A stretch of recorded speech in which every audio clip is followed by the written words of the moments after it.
નમસ્કાર વિદ્યાર્થી મિત્રો, હું છું ધર્મેન્દ્ર પટેલ અને ફરીવાર ધોરણ 12 સમાજશાસ્ત્રના ક્લાસમાં આપ સૌનું હાર્દિક સ્વાગત છે। થોડો સમય આપણે વિલંબ થયો નેક્સ્ટ વિડીયોમાં, પણ ફરીવાર આપણે અત્યારે મળ્યા છીએ જે આપ જોઈ રહ્યા છો ચેપ્ટર નંબર 6। વિદ્યાર્થી મિત્રો, આપણે અગાઉ ચેપ્ટર નંબર 4 વિશે વાત કરી હતી અને આપ કહેતા હશો કે 5 કેમ નથી અત્યારે નેક્સ્ટ? તો 5 એટલા માટે નથી કે અત્યારે જે આપણે કોરોનાની જે પરિસ્થિતિ છે એમાં જે આપણો સિલેબસ જે કટ કરવામાં આવે છે, એ સિલેબસમાં જે 70% સિલેબસ રાખવામાં આવે છે એમાં આ જે છઠ્ઠું ચેપ્ટર છે એ 70% સિલેબસમાં 5મું પ્રકરણ એ આપણે બાદ કરેલું છે, પહેલું, 5મું અને 8મું। તો આપણે અત્યારે એના પર વિડીયો બનાવીશું, પણ અત્યારે ફોકસ આપણે ફક્ત જે પરીક્ષામાં ઉપયોગી બને એવા જે ચેપ્ટર છે એની આપણે અત્યારે વાત કરીશું। તો આપણે જે ચેપ્ટર નંબર 6 છે, સમૂહ સંચારના માધ્યમો અને સમાજ, એ જે ચેપ્ટર છે એ ચેપ્ટરની આપણે વાત કરીશું। ત્યારબાદ જે પ્રકરણ આપણા સિલેબસમાં છે એની વાત કર્યા પછી પણ જે નથી એની પણ આપણે ચર્ચા કરી લઈશું। તો અત્યારે આપણે જોઈ રહ્યા છો ચેપ્ટર નંબર 6, સમૂહ સંચારના માધ્યમો। મિત્રો, આપણે સમૂહ સંચારના માધ્યમો જ્યારે વાત કરતા હોય ત્યારે દરેક વ્યક્તિના મનમાં એમ થાય કે સમૂહ સંચારના માધ્યમો એ આપણા જીવન માટે એક મહત્વનું અને ઉપયોગી એક અભિન્ન અંગ બની ગયો છે। અત્યારે આપણે જે સમયમાં જે જઈ રહ્યા છીએ, અત્યારે જે 4G 5G ટેકનોલોજીના સમયમાં, ત્યારે આપણે આ સમૂહ સંચારના માધ્યમોના ખૂબ જ અભિન્ન એના સાથે જોડાયેલા આપણો એક અંગ બની ગયો છે અને આપણે પણ એ સમૂહ સંચારના માધ્યમોથી એટલા બધા ઘેરાઈ ગયા છીએ કે એના વગર આપણું જીવન અત્યારે શક્ય જ નથી। તો આ સમૂહ સંચારના માધ્યમો કયા છે એ બધી આપણે વાત કરીશું આ ચેપ્ટરમાં, પણ ફર્સ્ટ આપણે આજે આ વિડીયોમાં જે વાત કરવાના છીએ એ છે ફર્સ્ટ સંચાર। પહેલા તો આપણને સંચારની વસ્તુની આપણે પૂરી કમ્પ્લીટલી અન્ડરસ્ટેન્ડિંગ હશે તો જ આપણે સમૂહ સંચારના માધ્યમોની વાત કરીશું। માધ્યમો તો આપણે બધા જાણીએ છીએ, પણ સંચાર શું છે? What is the meaning of communication, જેને આપણે સંચારની કોમ્યુનિકેશન કહેવાય છે। પહેલા તો આપણને સંચાર શબ્દને ઇંગ્લિશમાં શું કહેવાય એ ખ્યાલ હોવો જોઈએ, તો આપણે સમજી લઈએ। સંચારને આપણે ઇંગ્લિશમાં કહેવાય છે કોમ્યુનિકેશન। આપણે કહેતા હોઈએ છીએ કે અમારી બંને વચ્ચે કોમ્યુનિકેશન થઈ રહ્યું છે, કોમ્યુનિકેશન એરર આવી રહી છે, આપણે બંને કોમ્યુનિકેશન કરીશું। તો એ જે આપણે કોમ્યુનિકેશન શબ્દનો જે ઉપયોગ કરીએ છીએ એ કોમ્યુનિકેશનને જ સંચાર તરીકે ઓળખવામાં આવે છે। અને આ જે કોમ્યુનિકેશન જે શબ્દ છે એ મૂળ લેટિન ભાષાના કોમ્યુન શબ્દ પરથી લેવામાં આવે છે। કોમ્યુનિકેશન શબ્દ કઈ ભાષાના કયા શબ્દ પરથી લેવામાં આવે છે એવો એક માર્કનો પ્રશ્ન પરીક્ષામાં પૂછાઈ શકે છે, માટે આપણે યાદ રાખવાનું છે કે જે કોમ્યુનિકેશન જે શબ્દ બન્યો છે એ લેટિન ભાષાના, એટલે કે લેટિન શબ્દ જે છે કોમ્યુન, એ શબ્દ પરથી કોમ્યુનિકેશન શબ્દ બનાવવામાં આવે છે। તો અહીંયા આપ જોઈ શકશો કે જે કોમ્યુનિકેશન છે, જેને આપણે સૂચના કહીએ છીએ કોમ્યુનિકેશન, અથવા તો સંચાર કહીએ છીએ, તો એ સિવાય પણ આપણે એને અમુક નામો છે કે જે આપણે ઉપયોગમાં લેતા હોઈએ છીએ, કે જેમાં સંચાર શબ્દ આપણે વારંવાર ઉપયોગમાં લેતા હોઈએ છીએ, સૂચના શબ્દ વાપરતા હોઈએ છીએ, સંચાર વ્યવસ્થા પણ કોમ્યુનિકેશન કહેતા હોઈએ છીએ આપણે સિસ્ટમ, પછી ગુજરાતીમાં આપણે સંદેશા વ્યવહાર, પ્રત્યાયન થાય છે આપણે બંને વચ્ચે। તો આ બધા શબ્દો એ આ કોમ્યુનિકેશન માટે વાપરવામાં આવતા મહત્વના શબ્દો ગણી શકાય છે। તો વિદ્યાર્થી મિત્રો, આપણે જ્યારે ફર્સ્ટ અહીંયા સંચારની આપણે સમજૂતી જ્યારે મેળવતા હોઈએ ત્યારે આપણને એ ખ્યાલ હોવો જોઈએ કે સંચાર કોને કહેવાય, સંચાર વસ્તુ શું છે। તો આપણે સંચારની પહેલા સમજૂતી પ્રાપ્ત કરી લઈએ। તો ફર્સ્ટ જે કોમ્યુનિકેશન જે શબ્દ છે સંચાર, એની આપણે જ્યારે વાત કરતા હોઈએ ત્યારે એની ડેફિનેશન ને આપણે વાત કરીશું, પણ એના પહેલા એક લાઈનમાં અહીંયા સમજી લઈએ કે સંવેદના વાહક અને ભૌતિક માધ્યમો દ્વારા એકબીજા ઉપર આંતરિક કે બાહ્ય અંતર ઉપજાવે તેને સંચાર અથવા તો સૂચના તરીકે ઓળખવામાં આવે છે। હવે આ સિમ્પલ શબ્દને આપણે અંદર તેને સમજી લઈએ કે સંચાર કઈ બાબત ઉપર અસર કરે છે? તો સંચાર દ્વારા સંચાર એ શું છે? તો એ સંવેદના અને ભૌતિક માધ્યમો દ્વારા એકબીજાના વિચારોની આપલે આદાન પ્રદાન કરતું એક મહત્વનું એક અંગ છે, અથવા તો એમ કહેવાય કે એકબીજા ઉપર આંતરિક કે બાહ્ય અસર ઉપજાવે છે. હવે આપણે પહેલા તો સંવેદના વાહક અને ભૌતિક માધ્યમોની વાત કરી લઈએ. તો સંવેદના વાહક અને ભૌતિક માધ્યમો દ્વારા એકબીજાના વિચારોની અથવા તો વાતોની અથવા તો કોઈ પણ માહિતીની આપલે થાય છે, અને એ પોતાના જે પણ વિચારો માહિતી આપલે કરી છે એ બીજાના વ્યક્તિના આંતરિક અને બાહ્ય બંને બાબતો ઉપર અથવા તો બંને રીતે એને અસર ઉપજાવે છે.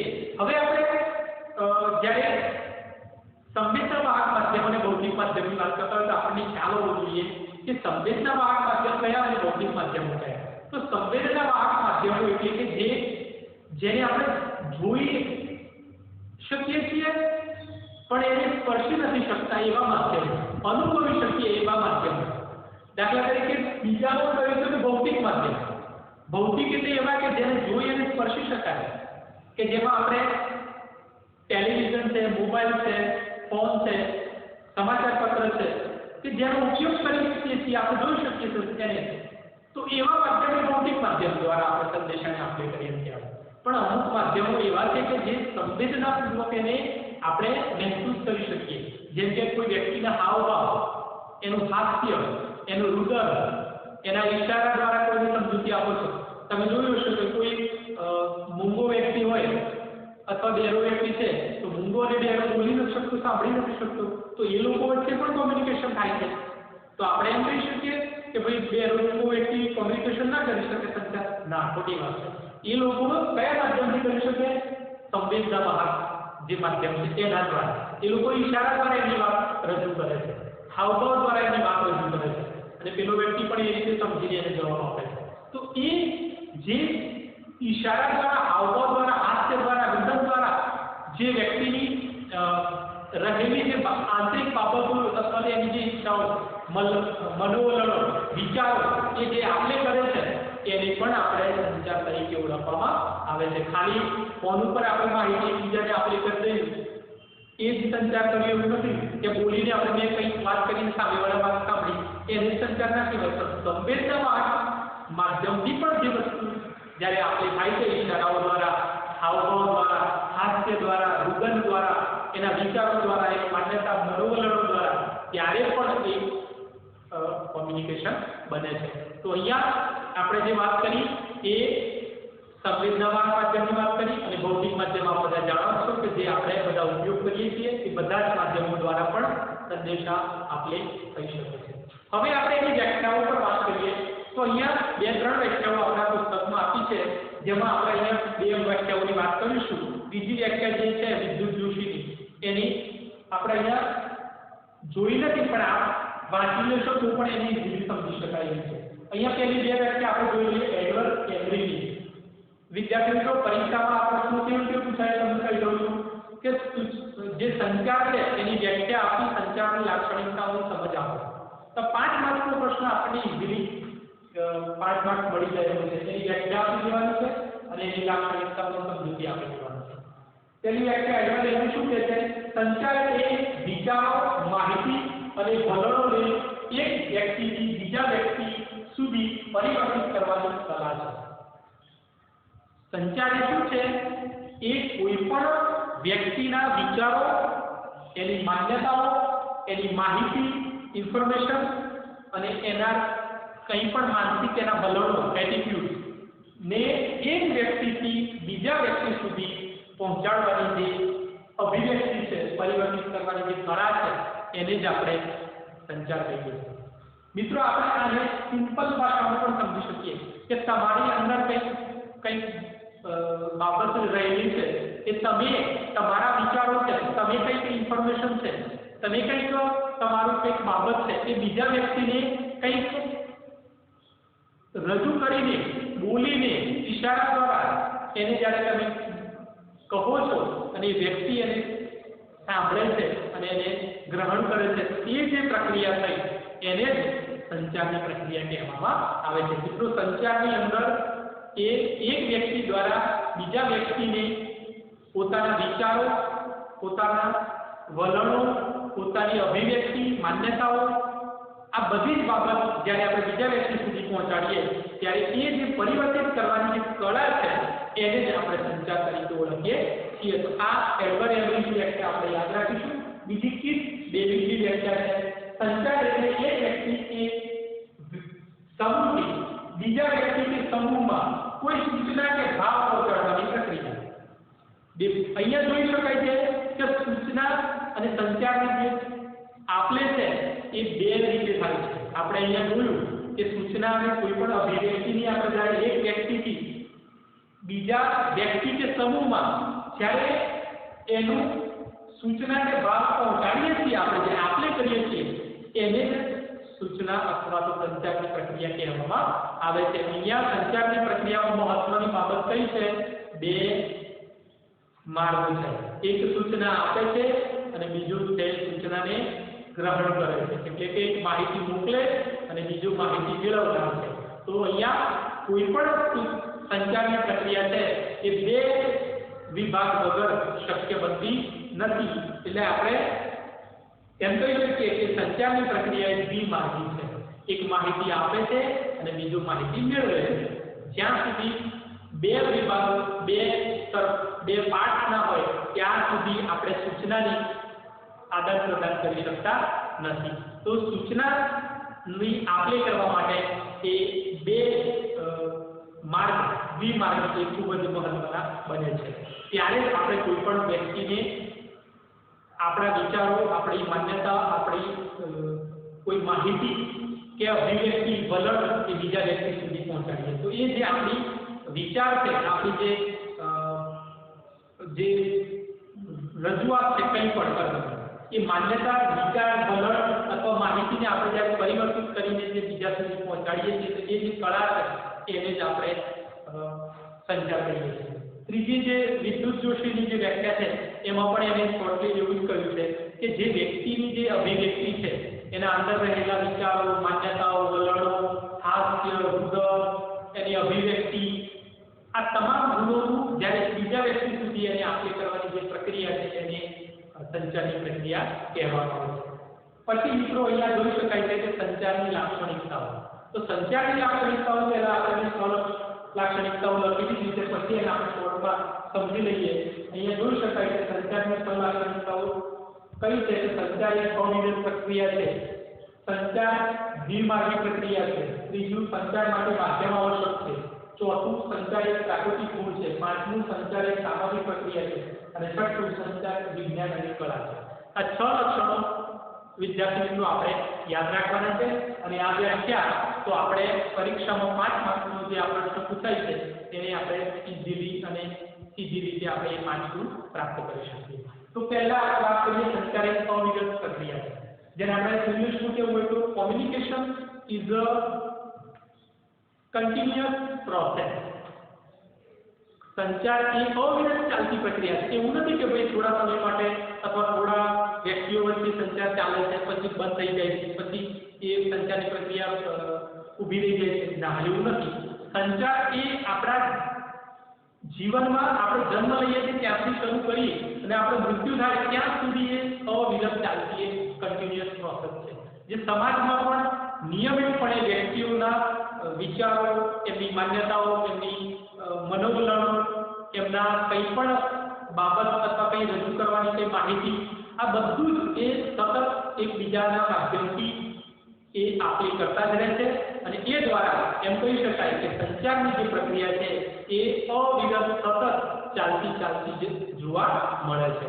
એવું નથી કે ભાઈ આપણે સંચારની પ્રક્રિયા કોઈ થોડાક સમય માટે ચાલે અને પછી બંધ થઈ જાય. ના, સંચારની પ્રક્રિયા એ સમાજમાં અવિરત ચાલતી એક પ્રોસેસ છે, કન્ટિન્યુઅસ પ્રોસેસ છે કે જે સતત ને સતત એકબીજા દ્વારા એ જોવા મળતી પ્રક્રિયા છે. એમાં એ અમુક સમય માટે સીમિત કાર્ય માટે ચાલતી પ્રક્રિયા નથી, પણ એક લાઈફ ટાઈમ ચાલતી એક પ્રક્રિયા છે.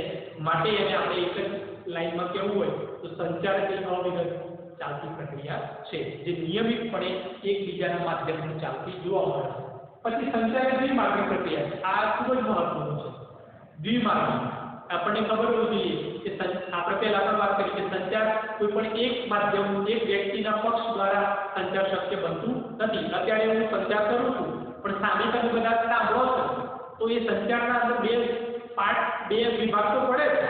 એક માહિતી આપનાર, અત્યારે હું માહિતી આપું છું અને તમે અત્યારે બેસીને તમે તમારા મોબાઈલમાં જે જુઓ છો મોબાઈલના માધ્યમ દ્વારા તે શું થયું તમે માહિતી મેળવનાર છે.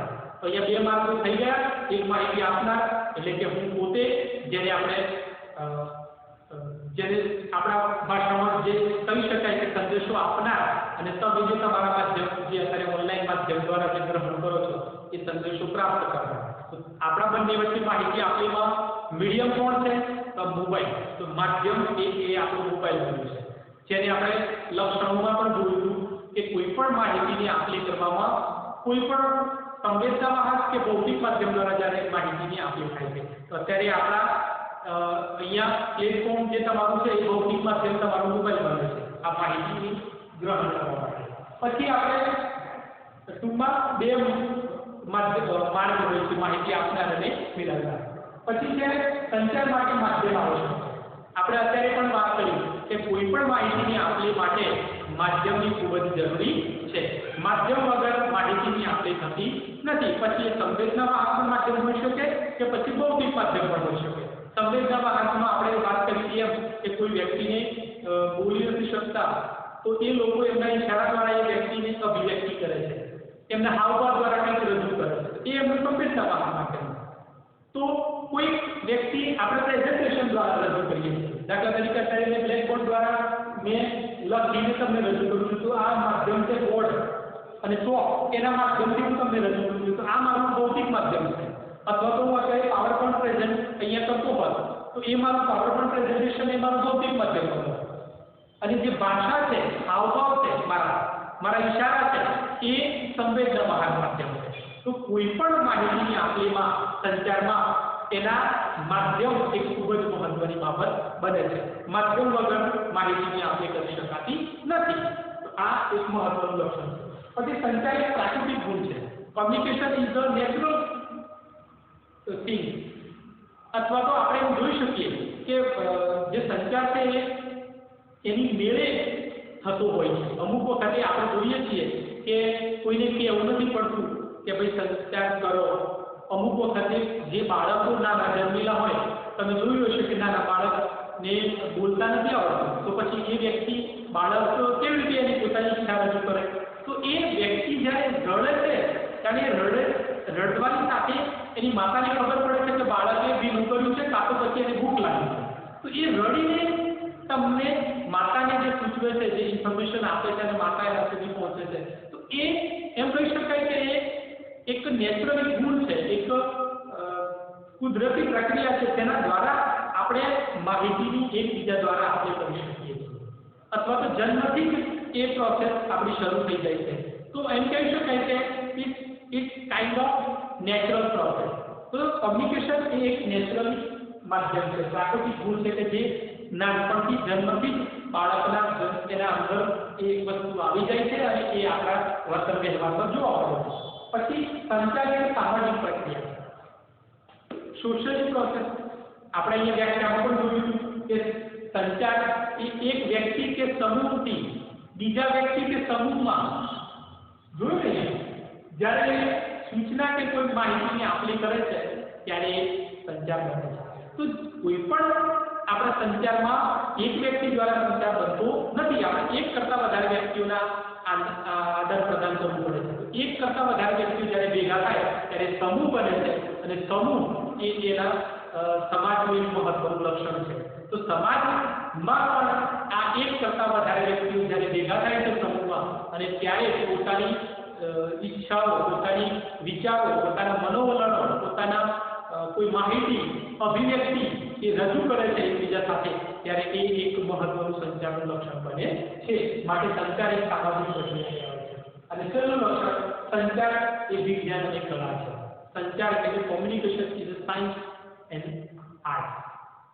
તો આર્ટ વિજ્ઞાન અને કલા. કેમ કે આપણે સંચારના ખાલી સંવેદનાત્મક માધ્યમની વાત નથી કરતા, પણ ભૌતિક માધ્યમની પણ વાત કરીએ છીએ. તો તો ભૌતિક માધ્યમમાં જ્યારે આપણે વાત કરતા હોય ત્યારે સાયન્સ અને ટેકનોલોજીના અદ્યતન સાધનોનો ઉપયોગ આપણે સંચારમાં કરીએ છીએ. અત્યારે તમે ઘરે બેઠા છો છતાં પણ તમે મારો ક્લાસ નિહાળી રહ્યા છો. તો હું અત્યારે મારો ક્લાસ મારા વિદ્યાર્થીઓ ન હોવા છતાં અત્યારે મારા મોબાઈલથી એનું રેકોર્ડિંગ કરીને તમે તમારા ઘરે બેઠા છો તો તમે ઘરે બેઠા મને ત્યાં જોઈ શકો છો તમારા મોબાઈલમાં ઇન્ટરનેટના માધ્યમથી. તો આ શું છે? સાયન્સ છે. It's kind of technology. તો જે અદ્યતન તકનીકી દ્વારા જે માહિતીની આપલે કરી શકાય એવું માધ્યમ છે એ પણ એક કળા છે.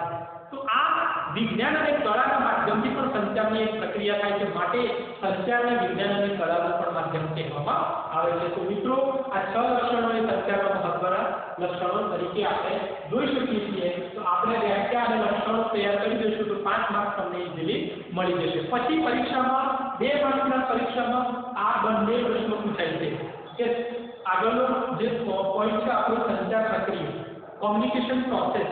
તો આ બંને સંચારની પ્રક્રિયાઓના 2 મોડેલ છે જેમાંથી પરીક્ષામાં 2 માર્કમાં તમને આમાંથી કોઈ પણ એક મોડેલ પૂછાય છે કે ઓઝગુડ અને વિલ્બરશ્રેમનું સંચાર પ્રક્રિયાનું મોડેલ જણાવો અથવા તો એવું પૂછાય ડેવિડ બર્ગનું સંચારનું મોડેલ જણાવો.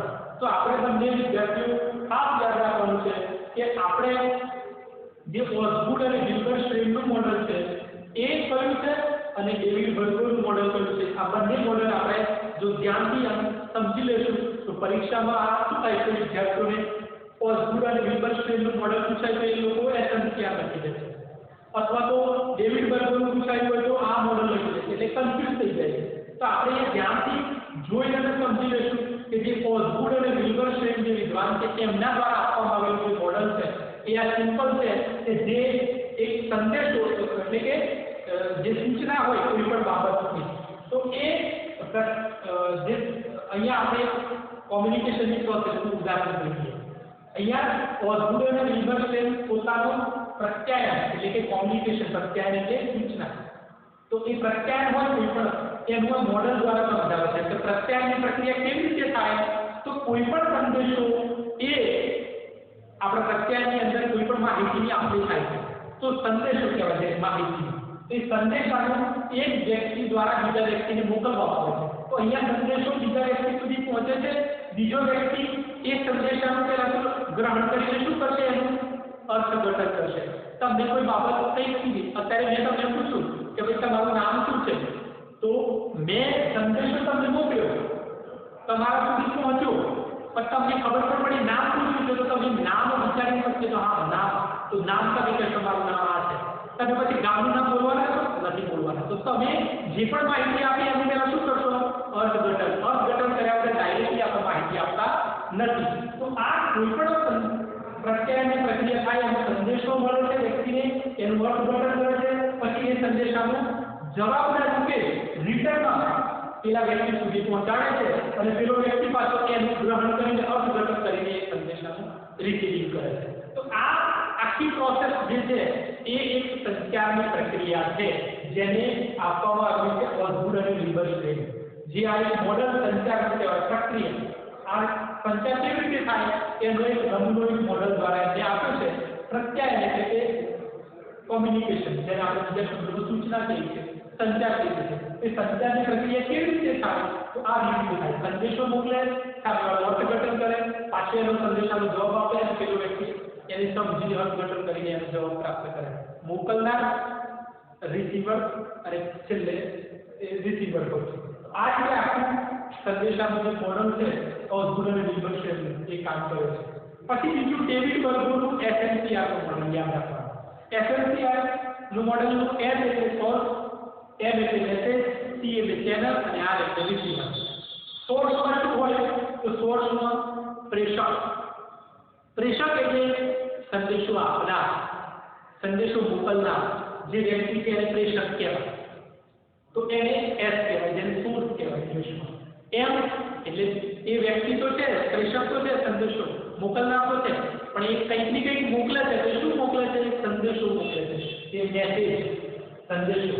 પછી એ કોઈ માધ્યમ દ્વારા એ સંદેશો મોકલે છે અને એ માધ્યમ જે બને છે એ વચ્ચે શું બને છે ચેનલ. અને છેલ્લે એ વ્યક્તિ જેને મોકલે છે એ શું કરે છે પ્રાપ્ત કરે છે. તો સંદેશો પ્રાપ્ત કરનાર, મેળવનાર, જેને ઇંગ્લિશમાં રિસીવર કહેવાય. તો આ પ્રક્રિયા દ્વારા જ સંચારની પ્રક્રિયા બનતી હોય છે. આ બે પ્રક્રિયાઓ સંચારની પ્રક્રિયાના મોડલ છે. તો એક મોડલ ઓસગુડ અને વિલ્સનનું મોડલ, અને બીજું મોડલ છે એ આપણા ડેવિડ બર્ગરનું SMCR મોડલ. SMCR નું મોડલ જ્યારે પરીક્ષામાં પૂછાય તો આપણે ચાર વસ્તુ લખી: સોર્સ, મેસેજ, ચેનલ અને રિસીવર. સોર્સ એટલે પ્રેશર, સંદેશો મોકલનાર. મેસેજ એટલે કે જે પણ મોકલીએ છીએ આપણે એ સંદેશો, અને જેના માધ્યમથી આપણે જે રીતે જાય છે સંદેશો એ ચેનલ કહેવાય છે. અને છેલ્લે જે પ્રાપ્ત કરે છે સંદેશો એ પ્રાપ્ત કરનાર, જેને રિસીવર કહેવાય છે. તો આ રીતે SMCR નું ડેવિડ બર્ગરનું મોડલ જોઈ શકીએ છીએ. તો આમ વિદ્યાર્થી મિત્રો, આપણા આ ચેપ્ટર 6 માં આપણે પાઠ 1 જે અત્યારે આપણે જોઈ રહ્યા છીએ એમાં આજના આ પાઠમાં આપણે સંચાર કોને કહેવાય, કોમ્યુનિકેશન એટલે શું, તેની વ્યાખ્યાઓ, તેના લક્ષણો અને સંચાર માટેની જે બે મહત્વના જે મોડલ છે, જે પ્રક્રિયા, સંચાર પ્રક્રિયા, જેને કોમ્યુનિકેશન પ્રોસેસ કહેવાય, એ સંચાર પ્રક્રિયાના બે મોડલ, આટલી વસ્તુ આપણે વિડીયોમાં સમજ્યા છીએ. અને નેક્સ્ટ વિડીયોમાં આપણે સમૂહ સંચાર માધ્યમના પ્રકારો વિશે વાત કરીશું કે સમૂહ સંચાર માધ્યમ એટલે શું, એના પ્રકારો મહત્વના કયા છે, એની અંદર કયા કયા માધ્યમો આવે, એ આખું ચાર્ટ જે છે એ આપણે એને નેક્સ્ટ વિડીયોમાં જોઈ અને સમજીશું. તો આજના આ વિડીયોમાં આપણને આ વિડીયો કેવો લાગ્યો અને આ વિડીયોમાં આપને કંઈ પણ સજેશન અથવા સૂચના અથવા માહિતી જરૂર હોય તો કોમેન્ટ બોક્સમાં જણાવશો. અને આપ જો અમારી ચેનલને સબસ્ક્રાઇબ ના કરી હોય તો સબસ્ક્રાઇબ પણ કરો. મારી ચેનલનું નામ છે DK સોશિયો ચેનલ. જો આપ આ ચેનલને જોતા રહો અને મારા નવા વિડીયો નેક્સ્ટ મેળવતા રહો. ત્યાં સુધી આભાર.